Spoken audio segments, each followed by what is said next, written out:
Our first devotional thought today comes from the book of Genesis, the power of an acceptable offering. The power of an acceptable offering. Let's start in Genesis 8, verse 20. Then Noah built an altar to the Lord. This is after the ground is dried out. And there he sacrifices burnt offerings, the animals and birds that had been approved for that purpose.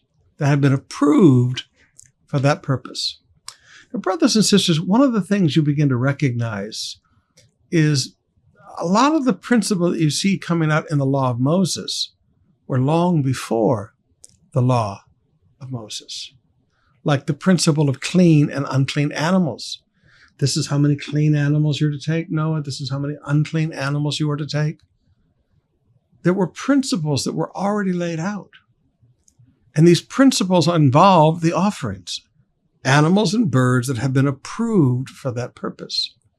Now, there are offerings that are acceptable to God, and there are offerings that are not acceptable to God.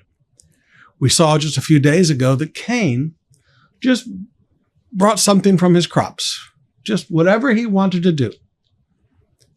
Abel brought the best that he had. Now, beloved, you see that in Genesis, and then you see that again in Malachi chapter 1, where God scolds the priests because you just tell the people to bring whatever they want. Where's the honor due me? Why can't they bring their best? You just tell everybody bring whatever they want. And, it's a kind of a burden to have to come and bring the offering to God. It's a burden. It's a heavy thing God is asking. God scolded the priests for that.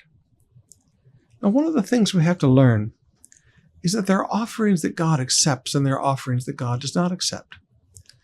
And people who have unacceptable offerings usually get really angry at people that God accepts the offerings from and brings blessing upon. Cain got really mad at Abel because Abel's offering was accepted. And God said, well, Cain, if you do right, you too will be accepted. It's not a question of what Abel did. It's a question of what you did. You go do what's right.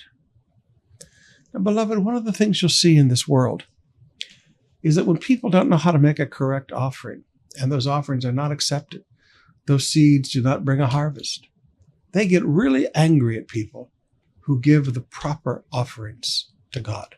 They get really, really hostile. And Cain actually killed his brother Abel. Now, Noah knew how to make an acceptable offering. He knew what to bring to God would have been approved. And because of that, God was pleased. In verse 21, and the Lord was pleased with the aroma of the sacrifice and said to himself, I will never curse the ground because of human race. Even though everything they think or imagine is bent toward evil from childhood, I will never again destroy all creation.